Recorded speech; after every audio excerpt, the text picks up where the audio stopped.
my sentence, dress me up and watch me die. If it feels good, tastes good, it must be mine. Dynasty decapitated, you just might see a ghost tonight. And if you don't know now, you know. I'm taking back the crown. I'm all dressed up and naked. I see what's mine and take it.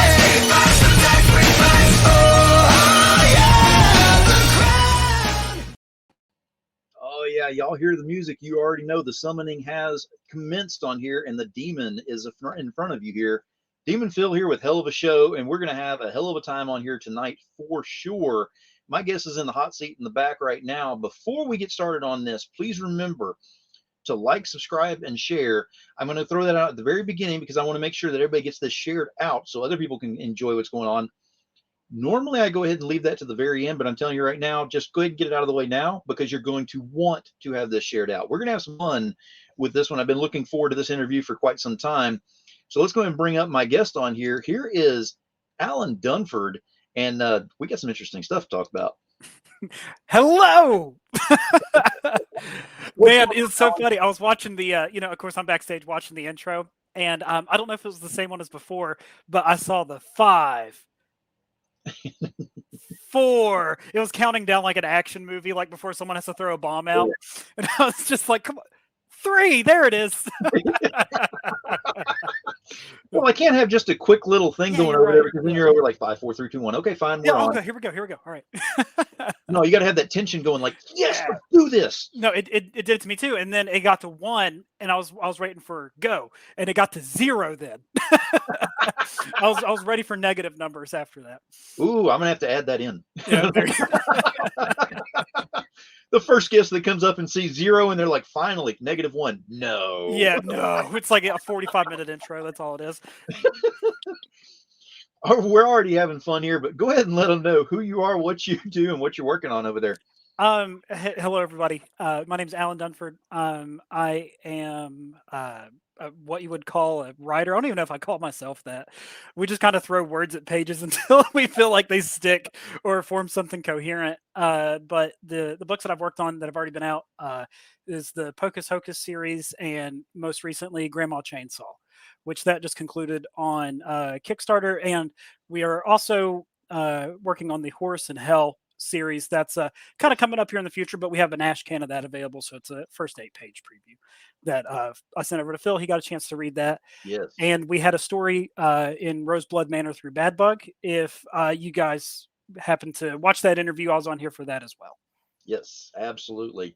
Now, first and foremost, you heard him say Grandma Chainsaw. That was not a malfunction and technical difficulties or anything. That's actually the name of the series, and we're going to talk about that as well. But we're going to kind of talk about some other things and lead into that. The first thing that I want to go ahead and get into is how do you get involved in this level of the stories you're doing? I'm not doing it with spoilers, I promise. But Pocus Hocus is even a great example because it is so dark and twisted, and it's got the horror element, but it has so much sarcasm and so much, comedy in the right places. And again, if you have a twisted sense of humor, it's right down your alley. How do you come up with these and actually keep the consistency going with the story?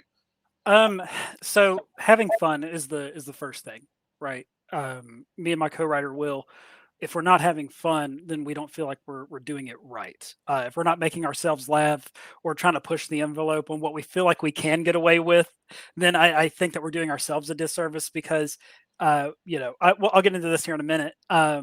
But this is Pocus Hocus is my first comic book that I've ever made. And it was a pretty daunting task. You don't realize going into it everything that you need. It's crazy, like you go in, you're like, okay, cool. Let me go ahead and get someone to draw the book. It's like, well, this guy's perfect. Great. Oh, he doesn't color. Okay, now we got to find a colorist. Okay, cool. So the colorist is going to put everything together, make all the words look good because they'll just draw those in. Oh, wait, that's someone else that does that. Yes. Okay, now we got to find a letterer. Okay, cool. Oh God, now we need a logo. Oh my God, now we got to find. So it's so strange because, like I said, Pocus was our first time doing something like this, and Will was involved doing screenplays and directing movies and everything like that, like short films that he was doing, and my background is more so in music, and, but Will and I, we've always we've been friends since high school. We met junior year, and we've just been close ever since. And we've had the same sense of humor, crazy dark stuff that we find funny.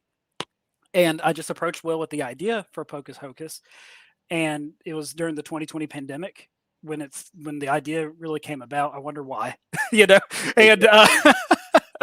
And yeah, I just approached the idea to him, and then in October of 2020, after we finally storyboarded everything where we wanted it to go, we were really methodical about trying to put together a just something fun that we wanted to do and a fun story.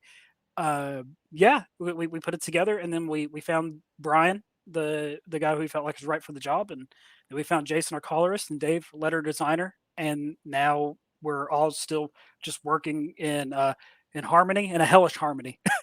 And yeah, we're just having we're just having a good time.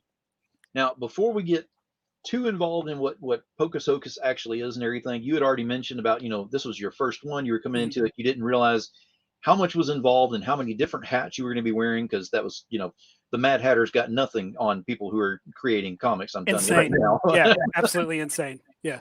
So how did you cope with every time that you learned there was something new that was hitting you? Because there's always going to be some obstacle that was out there. How did you not only cope with, an obstacle that was coming at you, but actually surpass it and still be able to create during one of the hardest years we ever had? So the challenges that we faced were obviously like, how do you even make a comic? Like, how do you write it down on paper?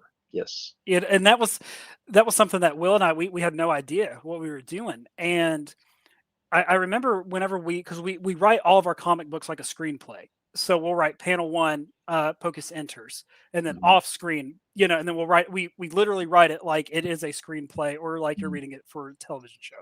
So that was the only way that we knew how to do it. But I remember whenever we finished writing Pocus, I think the biggest obstacle to overcome, especially if you're new, and I would even say that still to ourselves this day, because we are our own worst critics. I remember whenever we finished our first, issue of Pocus, because you know where it's going. You're the writer, you're the creator, you know all the wacky, crazy stuff that's going to happen, and we're like, man, does Pocus 1 suck? Like, do we really sell how crazy this thing's going to get early? And I remember whenever we went back and reread it, we're like, oh God, I don't know. And then we never wanted to throw too much at the reader at one time, because we also wanted kind of a slow burn, and we wanted them to get to know these characters and to love them or hate them, or whatever, however you want to feel about the character. We wanted to really emphasize that and just keep building off of it and building the world, just so that way, whenever we finally do get to, there's no spoilers here. We go to hell. So whenever we finally get to go to that world, it's like, oh man, I'm invested into this character. I'm invested into their story. I want to make sure that everything's still progressing in an entertaining fashion, not just so much from an action standpoint, but from a story as well.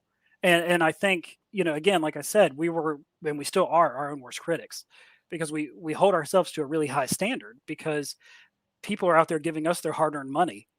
And we want to make sure that they're getting what they feel like is their money's worth, whether it be through art quality, color quality, lettering quality, or storytelling quality, hell, even paper quality. We want to make sure that you feel like this was a good investment.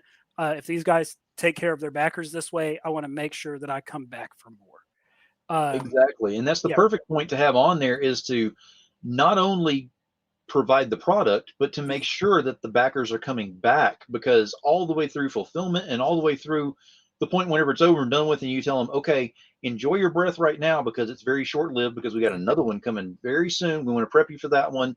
So for over the next, month or two, we're going to be talking about this. Yeah. It's the way that you get everybody excited and get that brand out there and get that brand acknowledgement going on.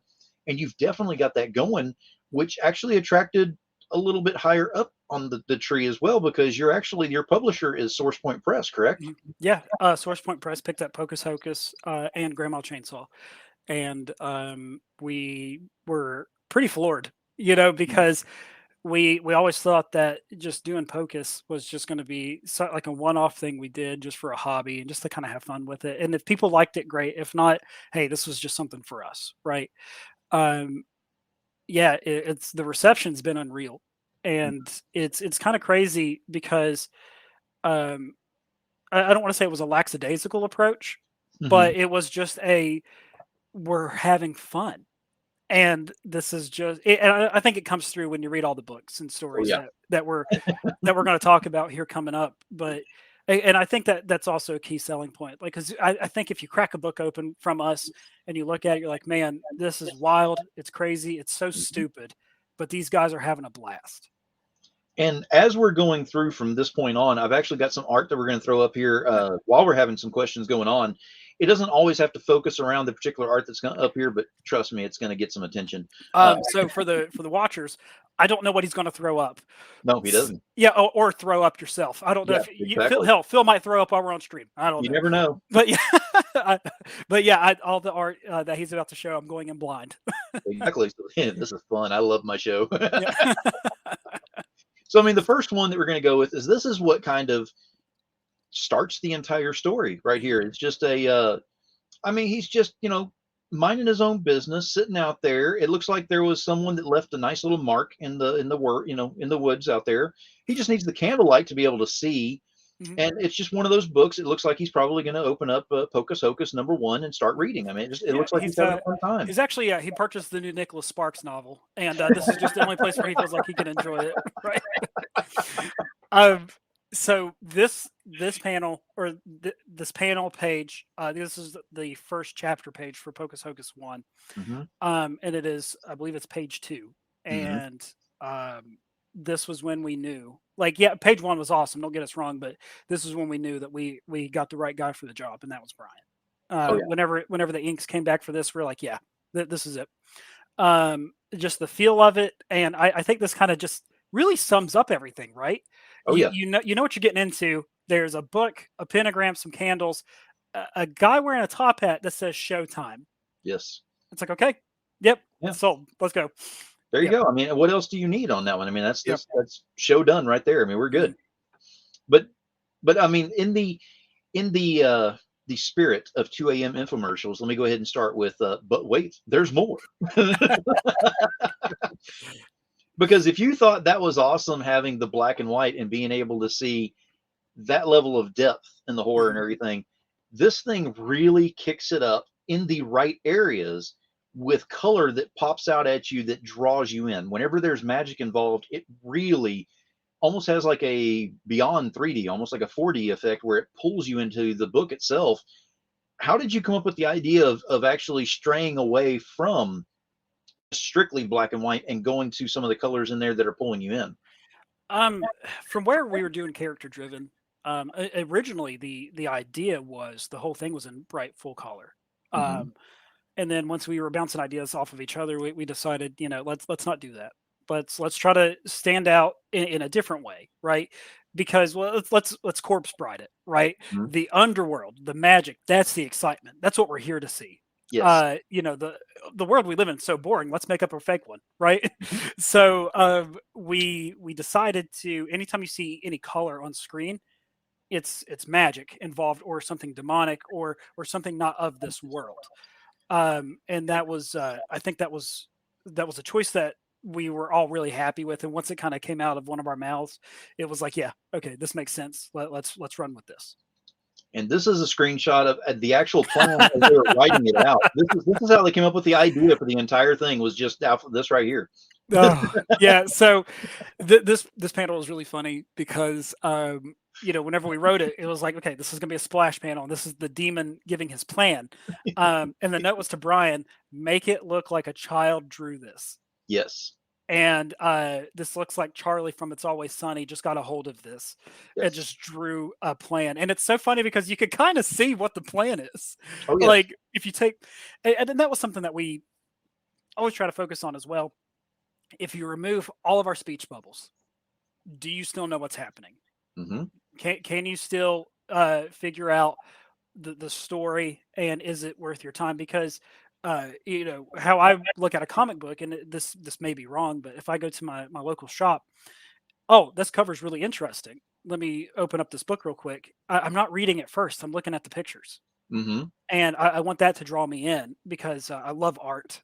And you know, like I said, you know, art's subjective, and how you approach everything can be subjective and done differently. But yeah, for me, I want you to open up the book and just be like, "Oh, whoa, this looks crazy." Now I want to read what's happening. Yes, exactly. And I'm gonna tell you right now, the first time whenever I saw this, Mhm. immediately, and this is showing my age, of course, but Roadrunner and Coyote or Tom and Jerry, it was Yeah, straight up, there's like it a was one of those. TNT thing from Acme at the Yeah, bottom. exactly. If it had Acme on there, it'd be like, Yeah, wow, they actually used it. That is great. You know, having something blow up at the end would be just great. I mean, just yeah, finish it off that way. yeah, just a giant But explosion. speaking of things blowing up, of course, then we have this one that I snipped out here. And anytime a woman says we need to talk, that's never a good sign. Yeah, So it's usually bad, and yes, you need to sit down and just have the conversation. exactly. So at this point, I'm in the story. You're kind of going, "Man, I want to go back to seeing the demon because I'm kind of scared about what's in front of me right now." And this was again, this was something too. You know, this was at the end of issue 2, Hmm. where you know, Pocus gets found out by his assistant Emily, and Hmm. that's really what shoots the whole rest of the story forward. Because if she never would have found out, we don't know where it would have gone, right? Like this thing could have gone a million different ways.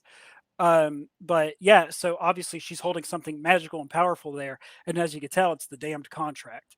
Yes. Um, and yeah, we just thought it was really cool because we put little touches in there because you can see Pocus's signature twice on there, where he's obviously filling in stuff for the auditor, Hmm. and then at the bottom you actually see his signature that is in that bright green.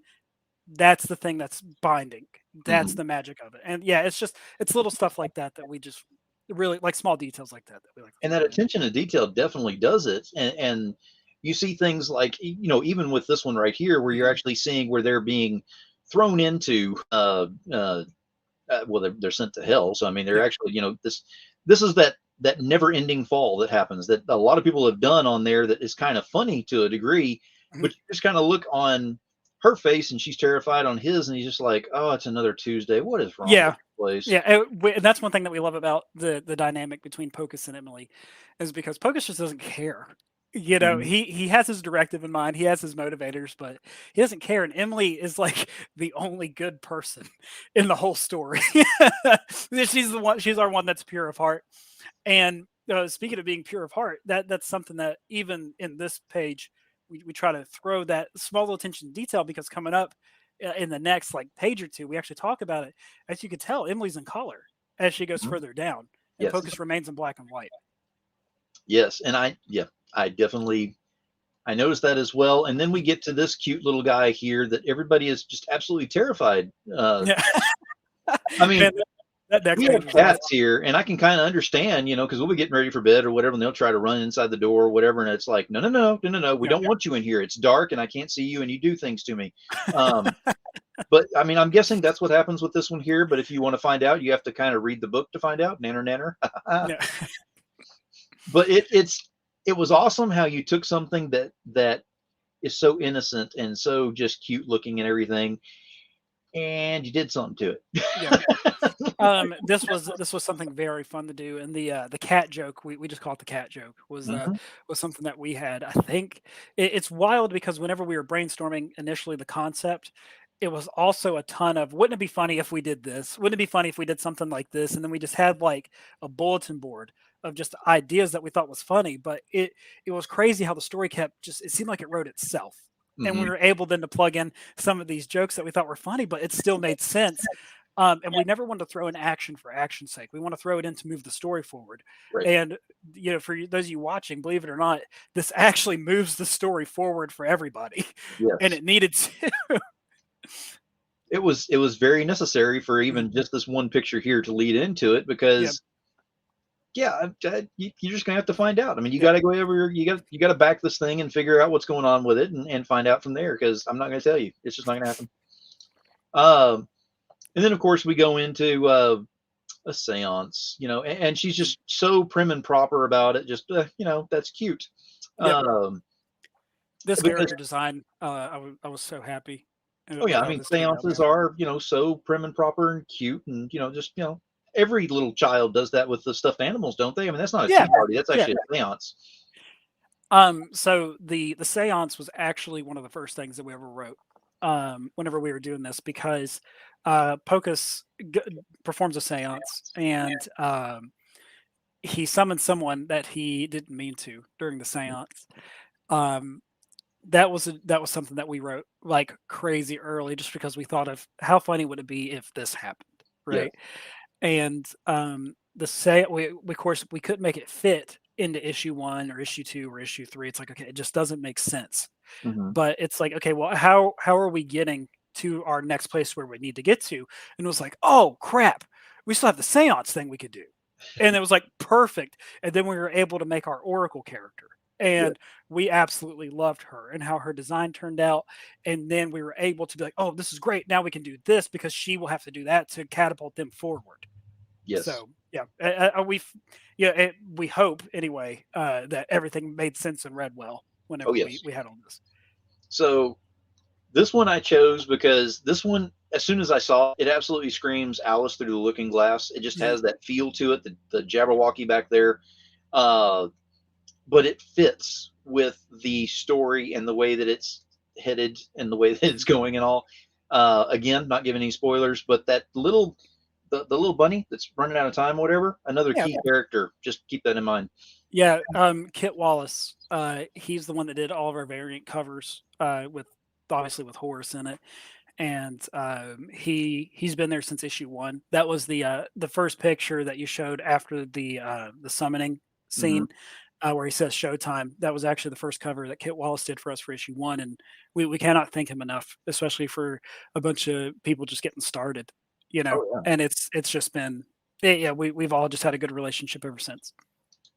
Now with Pocus Hocus, and the momentum that you've got on there and everything. So this is the ending of the first arc, correct? Yes, Arc 1 ends at issue 4, which is Okay. why we have a trade paperback available. Okay. Mhm. And in going forward with this, I mean, how much more are we planning on seeing? Because there was a lot of scenarios that happened in this Yeah, arc. man, so that's the thing, right? Like, as long as people keep reading, Hmm. we want to keep writing, and of course, it will never be those that like overstay our welcome, right? Um, but we do have a lot planned. Um, obviously, if popularity continues and stuff like that, like, uh, and I promise you, it takes a lot of fun and crazy turns. Phil had a chance to see a couple snippets of issue 5 already, and I think the team is just on another level on this issue, and it's just it definitely stands out on its own as being a good start to a new arc. And it's already a fun series. I'm interested to see, where they're possibly going to go with all this because they've been through hell, literally, Mhm. several times. And it's just kind of at the back of my head going, what else could you possibly throw at them? But then and again, chances are you could throw just about anything at them and it would Mhm. probably go, just as long as it's written in the way that it has the correct flow to it, like this Right. one did with this arc, it would work because it's just something that, as long as you throw something out there, you throw the carrot out there, Mhm. you still have to go ahead and reel it in, but you can't just yank at it because people go to grab it and then it's no longer there. You don't want to give them the good stuff right at the very beginning, but you want to have them where they're like, oh, more. Where's more? Yeah, we've made references or mention of certain things, certain characters, and you don't get resolution on them. That is definitely intentional. I promise, because like I said, we just have a lot of stuff planned coming up for the future, and there's aside from having fun, we always try to be unexpected. Mm-hmm. It's fun to always try to guess on where you think a story's going, and we always try to subvert expectations as much as possible. It's hard to, because the story of Hocus Hocus has been told a million times. It's a guy who sells a soul. Hell, they Right. wrote a song about a guy going to Georgia to do it. So, but it's just our take and our twist on it, and just our how much fun can we have doing this? Oh, yeah. And I'm going to kind of switch gears here for a moment because we're going to go over something else. But you you took something like you said that it's been done so many times before, put a different twist on it, and it's being accepted very well. And now it's going to start getting a lot more movement off of it because the first arc is done. You got the trade paperback, and then you're moving on to further episodes and keep moving. Yep. You've got more eyes that are available on this. I'm sure you're taking this to cons and showing it to people and getting them excited about it. So whenever you've got other titles that are involved in this, they have to have quite a bit of punch, to go ahead and follow your first title like this. So what do you follow this thing up with? Well, you follow it up with this cute little granny here. Yay, Grandma Chainsaw. So yeah, Grandma Chainsaw. This one is I mean, of course, mature. This is definitely your mature comic here. What happens in this thing is actually one of those things where your jaw's on the ground and you can't figure out where it happened, when it happened. You just know that it did. It doesn't matter how many times you go back and read it, because sweet little old grandma just doesn't match up to what happens in this. And I'm not going to give the spoilers away on this, but whenever I read this thing, I was floored by it. I absolutely loved it because it had the Quentin Tarantino, the Guillermo effect. I mean, it had all these different power play influences into this, but in a comic that added in the darkest form of comedy and sarcasm in there that you could have. And then a little old grandma that basically just wanted to, and I'm going to go ahead and bring this next one here. She just wanted to instill Yeah. some, she wanted to make sure people had manners. What happened to manners in society? What's wrong with people these days? So I was actually going to make this point, but it's good that you mentioned that here too. Comedy is so subjective, and comedy is very hard to write. Yes. So we try to never overdo it. We just like when we're working on a project or writing a script, we're thinking, what made us laugh? Like, as long as we're making ourselves laugh, we hope that maybe someone else will like the joke as well, and maybe we get funny. Yeah, maybe we get that. Like, I'll even be okay with that, or even just a nose breathe, right? So yeah, I'm happy that you think Pocus is funny, and this as well, because especially going for like Grandma Chainsaw 2, the script for that, there's a scene in it that we were doubled over because of how twisted and dark it got, but all you could just do was laugh at it, and I'm excited to see it illustrated. Well, I mean, just that one that I had up there with the elbows off the table. Yeah. I mean, if you know, you know. If you don't, then you need to find out. You need to get over there and get a hold of this thing.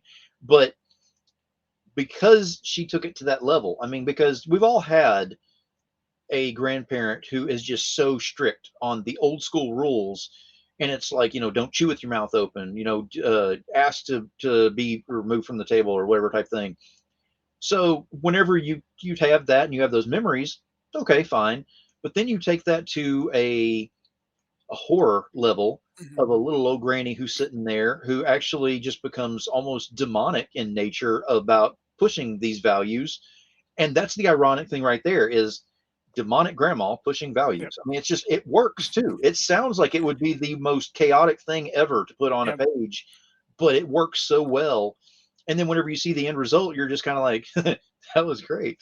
So it's funny because some friends of ours were giving us a review for what they thought about the book as a whole, and whenever they were explaining it, I was like, I didn't realize how much stuff happened in 28 pages, because they're like, yeah, this happens, this happens, this happens, and I was sitting there thinking, like, oh my god, did we put too much in there? Like, was it too bogged down with just wacky, crazy stuff? No, and it made fun of the old school horror movies in the right way as well, because the whole thing about, if you split up, somebody dies. If you turn off the light, somebody dies. If you go outside, somebody dies. I mean, it's great because it's already, what's going to happen, but you don't know. That's what's cool about it, is because with comics, you can change the world however you want to.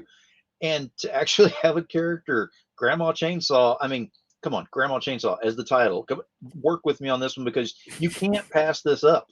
And I'm telling you right now that, because this one here was a great follow-up to Pocus Hocus, which respurned me going back through and really paying attention to what was going on through there, and cannot wait for the further arcs to go ahead and come on to this one. because it's a world that's being done on here, and they may not cross over anything by any means, but it's the way that it's being produced and the way that it's being, offered up to everybody. It really appeals to just about everybody. There's something in there for everyone in some place in it. Yeah, especially It's just with you don't Pocus, want because to try it. yeah, we were talking before, and it was like, so what genre is Pocus? Mhm. It's like, okay, well, it's action, comedy, horror, suspense, thriller. Kind of has a mystery element to it, and it's like, Mhm. God, there's too much, you know. But I attribute all that to Brian, Jason, and Dave, our creative team. Man, those guys really have taken everything that we've thrown at them and just made it into something that is digestible. And Exactly. it's great. The it's to kind of go back to Grandma Chainsaw. It was funny because whenever I went back and really thought about it, issue ones are hard. Hmm. They're especially when you run on a platform like Kickstarter, because it's wild, because you go to a shop, right, and you see an issue one, you're like, oh, okay, cool, I want to get in on this thing, I want to get on the ground floor, let's go. Right. Kickstarter, it's like, okay, cool. I like the issue one, but I'll see if they put out an issue two, Right. because a lot of times, you have people put out issue one, and we're all independent. It could take months for an issue two to come out, even if at all. Hmm. If it doesn't do the numbers that some people wanted it to do, they can't do it, and Right. I get that, where they feel like it's a waste to do it, and but that's never been our approach, because we know that we have a story that we want to tell, and especially for Source Point to pick it up. Oh yeah, absolutely. We can't just throw it to the wayside. But with Grandma Chainsaw, we're so happy for issue two, because we do think that we're going to have more eyes on it, bigger audience, and we're able to talk about more. Because with issue one, whenever we were running the circuit, it was hard to sell it, Yes. because I didn't want to give anything away. Because Right. if I mention any other detail about it, other than just what it is on the surface, because I made it kind of sound just like a Texas Chainsaw Massacre ripoff, but with a grandma. Um, because I didn't know how else to push it, so that may have been my fault. But like, Phil, you've read it, you Mhm. know what happens in it, and especially the ending. Did you Yes. see the ending coming? Nope. See, we couldn't. If we would have mentioned it, Nope. I think that, because I wanted people to go in and be like, "What the hell did I just read?" Oh yeah. I can't wait for issue two. And you didn't even tell me anything. I mean, I had you on the Yeah, show as a guest and yeah, everything. You still didn't tell me anything. You basically said, "Hey, you backed it. Whenever you get it, let me know." yeah, And so I returned the favor by, as soon as I got it in, I was like, "Well, I'll let you know whenever I get you back on the show."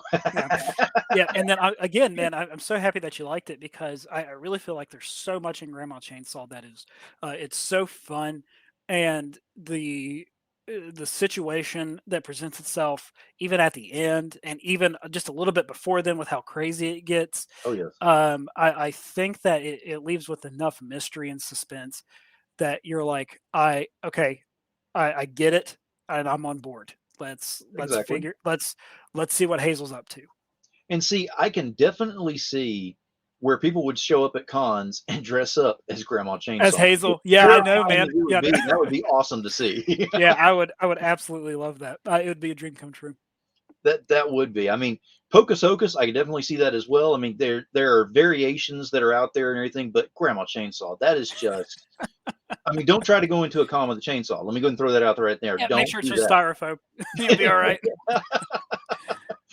If you go in with a real one and just take the chain off, they still don't like that. They don't. Uh, but yeah, man, with the team, because Grandma Chainsaw team is the exact same team that was on Pocus Hocus one, and Yep.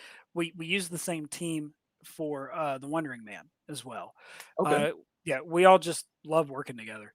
Um, yeah, it's just like I said, these guys have done more than what I could ever ask for from anybody, and um, I think, in my opinion anyway, I feel like they deliver with each issue, and they go above. I think, not saying anything, but we're always figuring it out and working more and more together, and we're all gelling. So I think each issue just gets better and better and better as we go. And yeah, it's like I said, these guys, this whole team, just can't thank them enough. Well, Pocus Hocus has definitely evolved into a a very well done series that's coming up on here, and I cannot wait to see the further evolution of that. Grandma Chainsaw is just one that I'm like, I don't know how far you're planning on taking this thing. I can only imagine how twisted this is going to get, but Yeah. I am definitely here for the ride. So Yeah, as of right now, Grandma Chainsaw is slated for 4 issues. Just because we never want to overstay our welcome. right. And with this stuff, you have a serial killer grandma. Um, it can get too watered down. We don't Right. want a Jason Goes to Manhattan situation. So we want to find a happy spot where we feel like we can end it. Could there be future iterations of something in the same vein? Oh yeah, absolutely. But for this story, we want to try to keep it just as fun, and we want people when it ends, we want people to want more, but also be like, that was as long as it needed to be, but I still Mhm. want more. Thank you. Yeah. And that's the way to leave them is with just enough where we can kind of figure out in our mind's eye where this could possibly go, and Yeah. now it becomes fun in our way as a backer, as a follower, and everything, Mhm. because we can carry it on ourselves while you're creating other new projects that have got us going. Wait a minute, my mind's still over here. Let's see what's going on over Yeah. this way too now. It's great Yeah. because you're hurting us that way at that point. Yeah, I'm just a masochist that way. Like I am Pocus's Butler, crack which the I whip. can't wait for people to read him if they Oh haven't yeah. had a chance to yet. But I mean, it's a great setup that you've got with all this, and it's awesome that you actually have the same people you're working with, and you're carrying on that continuity with it, because you can definitely see that transferring over, which is great because there's a certain pulse that's involved in your books that give it a lifelike feel. Whenever you're reading these things, it's not just simply sitting here going, well, they said I got to sit here for an hour and read, words and stuff because I have to learn stuff. No, it's not like that. You're actually doing it because you want to, and because you're excited to do so.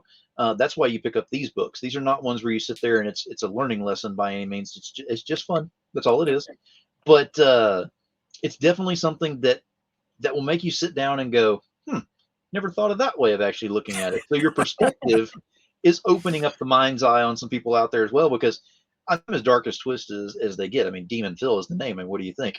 Yeah. But whenever I look at these things, it was opening my mind's eye. It was like, wait a minute, I didn't even see that coming. What happened here?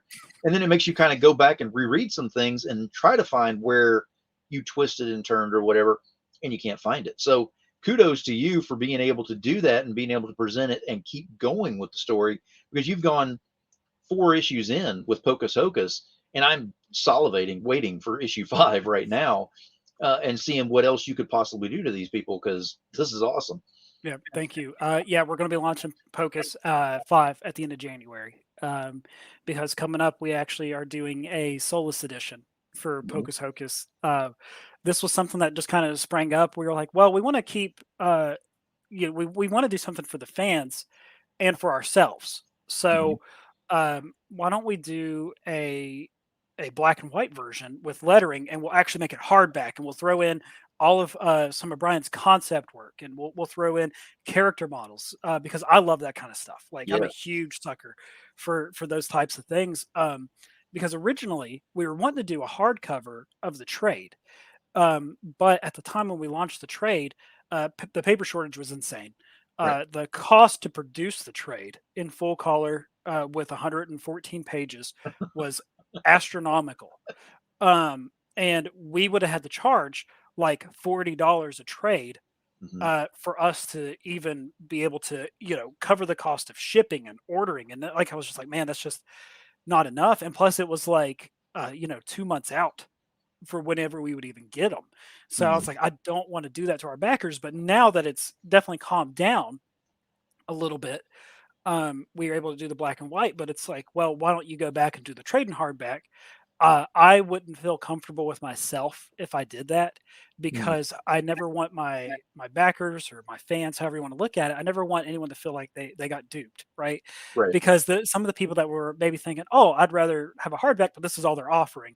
I didn't want to launch a Kickstarter later that was Right. like introducing the trade paperback in hardback now. It's like, Right. hi, you just bought it. Now you're going to get it again. Yes. So, what we do have planned, and I'll go ahead and throw it out here now. After the next Arc of Pocus is done, we're going to do an omnibus volume 1 that will be hardback. Nice. So that way it will kind of scratch that itch for some people who who really wanted the trade in a hardback. But yeah, we felt like that was the best thing that we could have done, was then just only do the black and white in a hardback, because the edition's never been made before. Right. Keep the trade on there, but keep it as it was and as we had it. It's same pricing, everything, and then down the road we'll definitely be able to have that for everybody. And I'm definitely interested to see how it transforms into black and white from all of these color splashes that are in here at different areas. I want to see how much it changes the feel of the story, because color does change, some things in there, but so does black and white. And especially whenever you're dealing with the horror elements, it could actually seem, darker and drag in a little bit deeper almost. So it feels like a silent movie, honestly. Right. I know there's going to be words in it, but I mean, you had to read silent movies anyway. But yeah, when you're going through it, it definitely feels like it was in that time. And even when they go to hell, it's really cool to see how we kind of transitioned some of the bubbles, because everyone's speech bubble was in color. So we used a lot of negative space to our advantage on that one. That is awesome. I mean, it's cool to have something else come of it instead of being, I mean, it's already completed and everything. Like you said, you just want to go ahead and give a different version of it out there for everybody to get on board, to get everything all together as well, and do it in the black and white version to get a different feel, because you've already read it, you've already gone through it. For those that already have, you already know the story, you already know the emotion that's involved in everything that goes in there. How awesome would it be to actually read it and get a different emotion by going ahead and reading it this time, because lack of color can do that to you. Yep. And that was something too, like whenever we were building this, and once we actually were seeing the lettering come across it, it's like, man, this just feels like a totally different book now. Nice. And I've read this book 1,000 times, because I still go back and read Pocus 1. I'm like, all right, it's a different day. I'm going to go back and make sure I didn't screw this thing up. I'll make sure I have to call my letterer and be like, Dave, I need you to change something. I forgot a comma here. Now that does bring up a question is, with your first work that you did, being Pocus Hocus #1, when it was complete and it was sent to you and you had that bad boy in your hands, what was your emotional state at that time whenever you finally had it in your hands with your name on it? It's still the same every time. Anytime we even get a new page back, even a concept page, it feels like Christmas. Nice. And it's surreal. Like we've never lost that feeling. We're all in a group chat together. We just call ourselves Top Hat, just because it was easier that way. So we're all just like hyping each other up. Anytime Brian sends something, we all are gushing over it, and Jason calls something, we're gushing over that. And then once Dave gets in there, puts in his lettering for background noises and the speech bubbles, we're just like, God, how did you think of that? Because like, especially what he did with the work on Hazel, you could just, whenever you're looking at her speech bubble, you can just hear how crackly and nails on a chalkboard her voice is. And how long he did the tail in the speech bubble, but it's still shaky the whole way through. Like, it's little touches like that. It is. It's the detail work that goes into it that just finishes it off.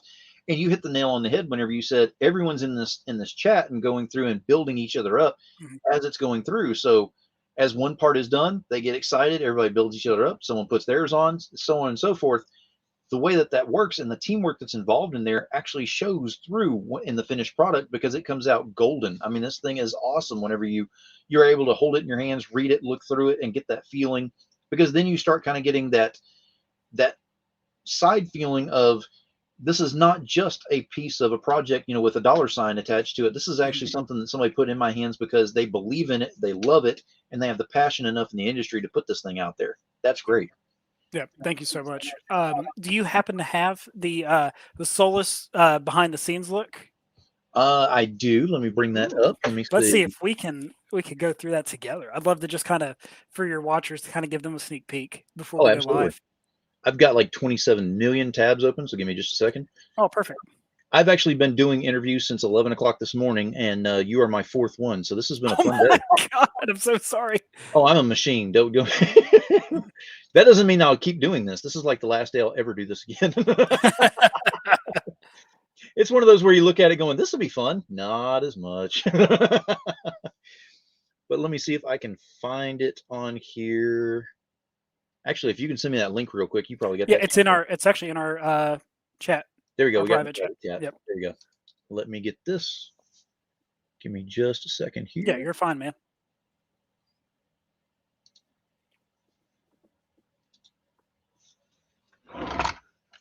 The miracle of technology. Yeah. All right, so we're going to bring this up over here. Now I've actually got this on my my vertical screen. It's going to look a little different, but I'll be able to blow it up if need be. Make sure everything else is off of there that I need off of there. And here we go. Let's go ahead and show what's on here. Yeah, make sure all your tax information's not showing. No, nothing like that. Yeah. All right, so this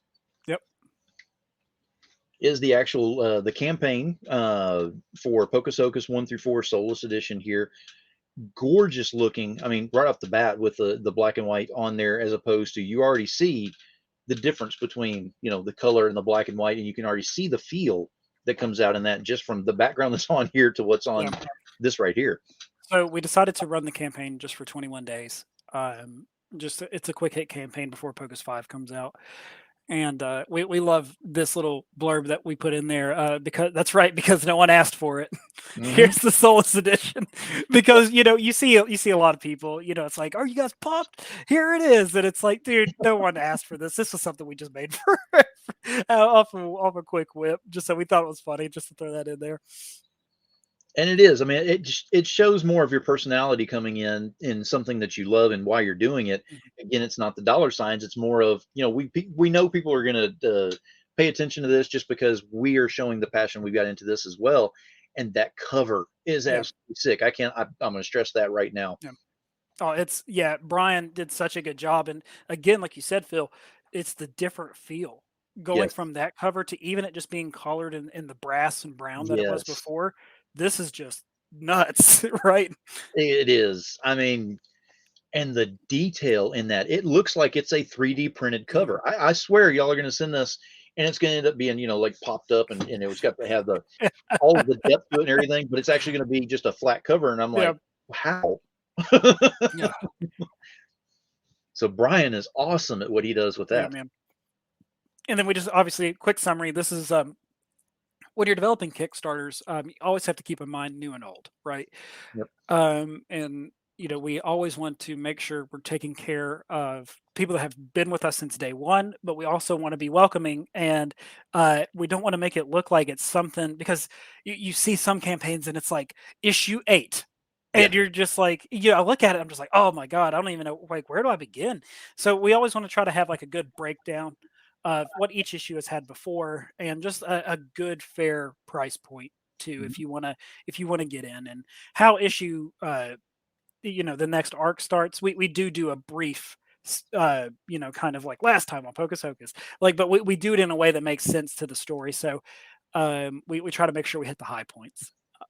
And you definitely managed to do that. Because and then right here, this is so you can also get the regular trade, and we were trying really hard to balance it on here, because of course this campaign is about the black and white edition, but you can also get the trade by itself too.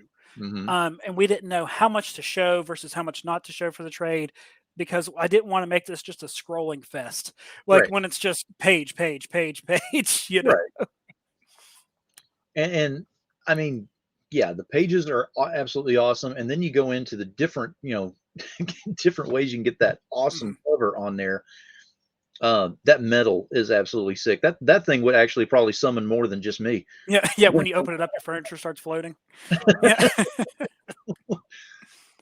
I mean, and you can definitely tell this is a prime example right here. Look at how much more that changes the emotion of looking at this as opposed to the splash of color and everything out there. It does. I mean, it really gives it more of a sinister feel to it than it does of the 90s style comic that would come out there with all the color into it. So it's really awesome. And the name for it, Soulless Edition, is definitely just a direct play on what happens when they get to hell. Yes. Yep. And you kind of show some of the characters off. You're showing some of the background sketches. I love that it's on the blue lines. It's perfect, because I love seeing anything that's old that's come into the concept of how this thing's come up. If you drew it on a Waffle House napkin 10 years ago, I love to see it. I want to see it. Show me. Yeah.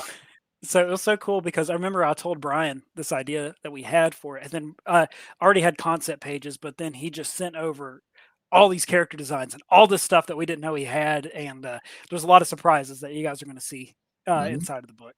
So, but yeah, again, it's ironic too because the background picture that we have, we actually show that page in here, Yes. and again, it's just a totally different feel.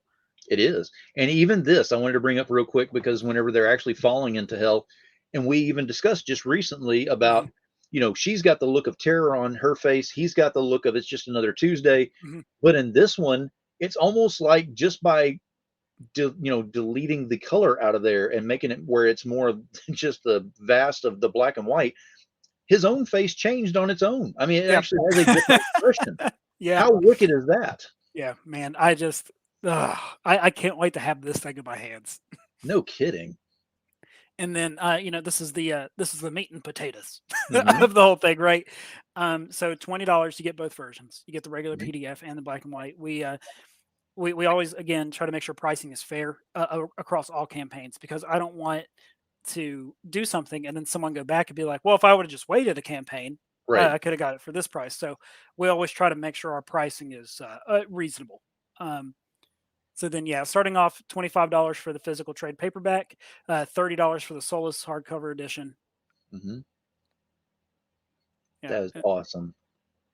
That hardcover Solus is just, that thing is sick. I mean, it's like a have to. It has to be on your, not on even on your coffee table. This thing needs to be, shown off to where everybody can see it all the time. If it has to be like in a glass case where it's accessible and you can go in and read it anytime you want to, but on the wall all the time, that'd be yeah. awesome.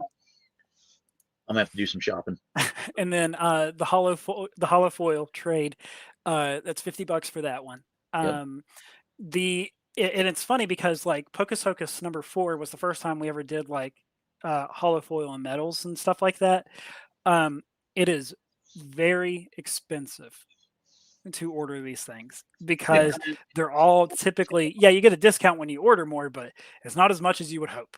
And Right. these things are all on a made to order printer. The quality is absolutely incredible on these things. Um, it's unreal once you actually have it in your hand.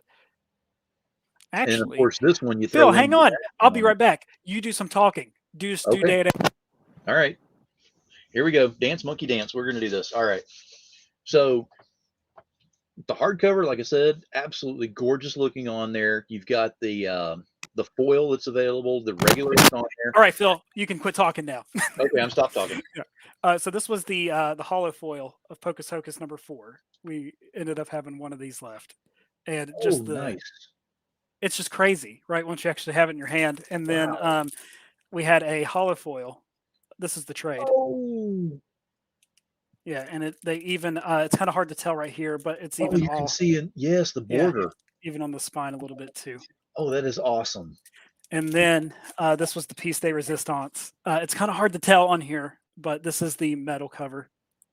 And it is just so Oh, it's again, it's hard to tell on here, but how deep this collar is on the metal. right. It's yeah. So yeah, I just had to show you that, man. Unreal. Yeah, so yeah, firsthand, they Hmm. they do look great. Let me go ahead and hang on a sec. A little bit of drool there. No, All that's fine. Leave right. it. Uh, So yeah, and then of course, we have our bundle deal where you can get both, and then you can also get the ash can for Horus and Hell, drawn by Kit Wallace, the guy who does our variant covers. He also works on Good Boy. His most recent book came out, Mista Easter, and it's awesome as well.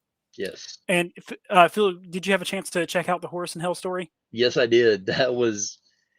It's a different, like, Mhm. it's not a It, spin-off. It's not a setup like that. It's I don't know. It's a it's stand. just an origin story for how the rabbit came to be. Exactly. So, like I said, Rabbit's a character that you want to pay attention to, and this actually really showcases with that. But it's, how do I put it? It's got a whole different feel to it. It Mhm. doesn't have the same feel, which is awesome because you're almost expecting, since it's actually an ash can, spin off of this in a prequel, it should have the same feel as Pocus Hocus does, and it does not. Yeah, and I think it works out still, and I think it stands Yeah. on its own. Oh yeah. Um, but yeah, we got plans for that, but we'll talk about that when the time's right. Nice. So then, yeah, of course, right here we have retail tier. You can just get 5 of them, for $100, Yes. and then the metal cover down there. That's our biggest one that we got. Yep. And then here's how you go ahead and get all the great stuff that you've been working on in the past to get caught Mhm. up on there, which is more than worth it as well. Yeah, so one of each issue, $5 for individual floppies. The Kit Wallace variant covers $10 for those, and we always try to make our campaigns a la carte. We never Hmm. want anyone to ever feel like they're being strong armed into getting something, right? So we always try to set it up like build your own tier. So if Yep. you're like, oh well, I just want to get this, this, and this, you can kind of plug and play and get whatever you want. Exactly. And of course, in case you missed it, there it is. Yeah. There's So Grandma the Chainsaw. price point for this, we're pricing it how we did on the campaign that just ended Right. at the end of October.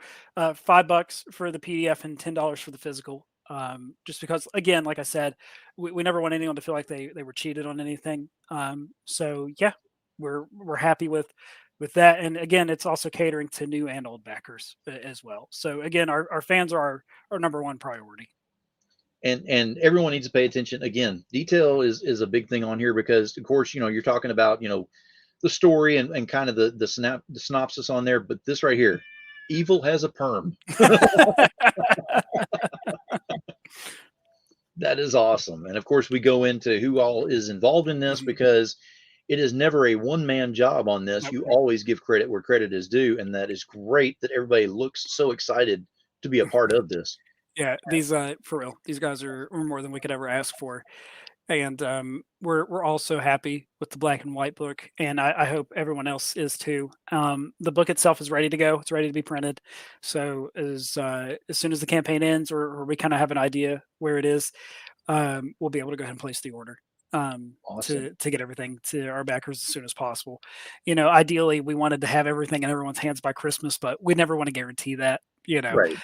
Just because things happen. Heck, we're still waiting for the Grandma Chainsaw campaign. The All the medals have already made it. We talked to our printer last week. They said all the pages were on the printer on Friday, and they're going to be shipped any day now. So we're just at their mercy, and you know how it goes. And it's Yeah. once you know that, you're just like chomping at the bit. You're like, God, I just want it here so I can send it out to everybody. I just want everyone to see it. But I mean, the cool thing is I can honestly say from a personal standpoint that I even received the email. It was either today or yesterday that just gave the communication saying this is where we stand with this. This is what's Yep. going on, and it was like, huh, cool. I mean, it's Yeah. not like you're saying, I've got nothing to say on here, so I'm just sending you an email. It's actually still in you're setting up that excitement for everything that's going on, but you're not leaving anybody behind. So even Yep. though you want everybody excited for project that's coming up with this one, you don't want to go just forget about Grandma Chainsaw. It'll Oh happen when it yeah. happens. We're going to No, this one. man, and that's we even still feel weird because we're probably going to end up launching this before we have all of Grandma's Chainsaw fulfilled, and we feel weird doing that because it's like, but we recognize it's two totally different projects, Mm-hmm. but it's just like, oh, we haven't fulfilled one, and now we're asking them to pack another one, but I do think that our track record and our history will speak for itself because. We do deliver in a timely fashion, and we always deliver before the time's expected. We had the book done before the campaign ended, and we sent it out like I think 2 or 3 days after the campaign was done. Mm-hmm. So, yeah, we're definitely all working really hard to make sure we're getting everything out there to everybody. So in creating, Pocus Hocus 1 through 4, now we got the Solus edition is coming up. We've got Grandma Chainsaw is out there. A lot of things that you're working on over there in dealing with all this. What is one major point that you've learned out of all this that you definitely want to implement on further campaigns? If you have a story in mind, just stick to it. You got to where you are for a reason. Mhm. Yeah, there's some editing and things you need to do along the way, but be true to yourself. And if you're having fun doing the project and not stressing about it too much, and um, obviously you do want to cater to your fans, but you'll get those naturally if they can tell that the writer and the creator is truly believing in what they're doing. So Very I, cool. I I think that, yeah, like I hate to sound like a Hallmark Disney movie or something like that, like just but be yourself, be yourself. I mean, you didn't at first. Now you kind of Yeah. do. Okay. Well, I am now, and that was when they fell in love. Yeah. Oh, that is awesome. Now, I mean, you've got quite a bit of work that you've been working on, and I know you've got a lot of stuff that's in the irons that you're Mhm. working out that you're trying to get ready for 2023. So, of what you can tell us for 2023, how big of a year is it going to be for you? So we're obviously trying to. It's good and bad in the same breath, and the bad is very very minimal, right? Mhm. Because we are all one team, and we like it that way. But with that, we are also one team. So, are is stuff going to be released as fast as like other people would? Because we're using the same artists and the same colors, and they can only move so fast. Mhm. But we never want to rush anybody, and we always want to make sure that we're still always taking our time and delivering quality product and still paying attention to details. Mhm. But yeah, so as far as our 2023 release is looking like, Pocus Hocus going to come out at the end of January. Mhm. Then we're going to have Grandma Chainsaw 2, and then we're going to stagger it, and then we're going to do Pocus Hocus 6, Grandma Chainsaw 3, Pocus Hocus 7, and then Grandma Chainsaw 4. But we also are going to be peppering in a couple more little passion projects that we're working on, and yeah, it's the same team.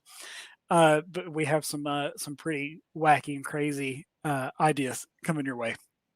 Very cool. I mean, Mhm. that sounds like a lot of fun, and it is. I cannot stress enough how cool it is that you've actually got people that you work with that you actually enjoy working with. And I Mhm. kind of giggled whenever I said that because unfortunately that should be like a common sense thing, but Yep.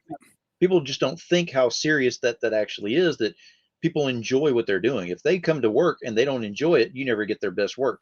Right. So if they come up there, you get to see their best stuff in progress, and you're definitely seeing that throughout everything y'all are doing. Yeah, and it's cool too because from where me and the guys we all work so far in advance. Like the script for Pocus 5 has been done for a while. The script for Mhm. Grandma Chainsaw 2 is done. We're already starting another script for a small fun project. Uh, we're always staying busy, but if someone needs to take like 2 weeks off to go do something, or something comes up and they need a month off from lettering or coloring or drawing, it's Mhm. fine. Like we're still pacing so far ahead that no one has to worry about anything, and that's the beauty of it, and just the dedication that these guys have. That is great. That is awesome with that. Yeah, it's just cool that like yeah, that's the backstage stuff, right? Yeah. Because our release schedule's been so tight, no one's noticed it.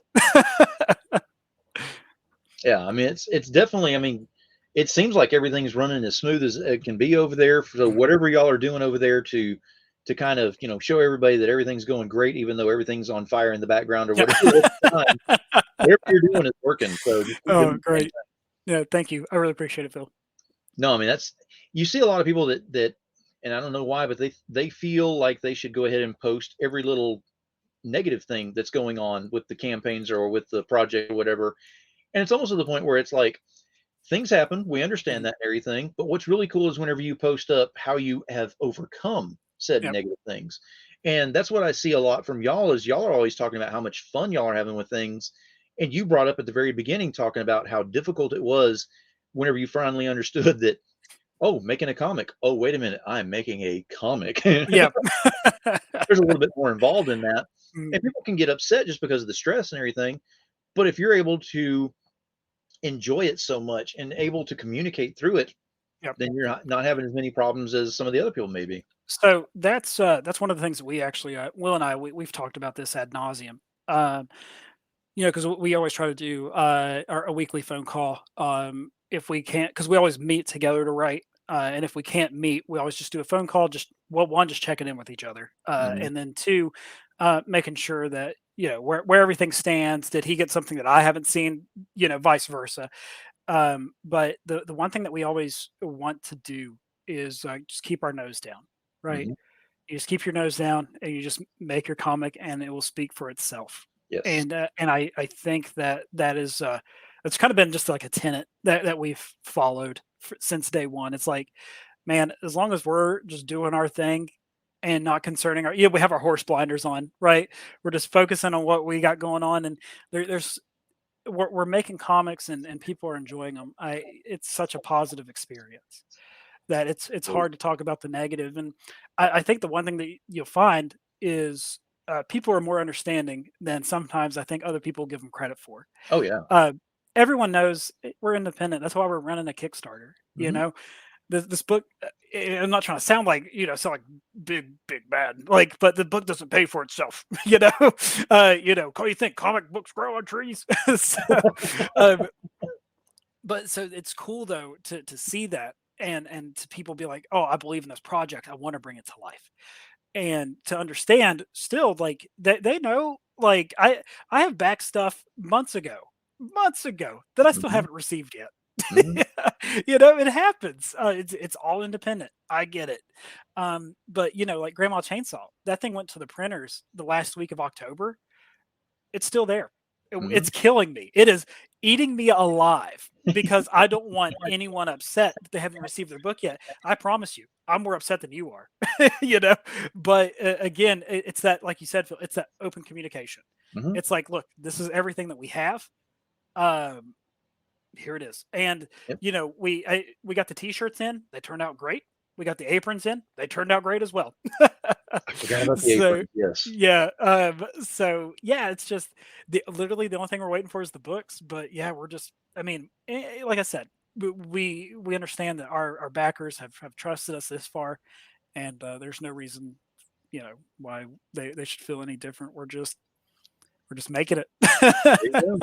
Sometimes that's all you can do. Just Yeah. keep pushing forward the way that you are, and you're doing Yep. great. I mean, like I said, don't change a thing as far as from my perspective out here. I'm just letting you know whatever you're doing is working because if Yep. I'm happy, and I know several others who are happy with your stuff, Mhm. you're doing okay. Because Thank you.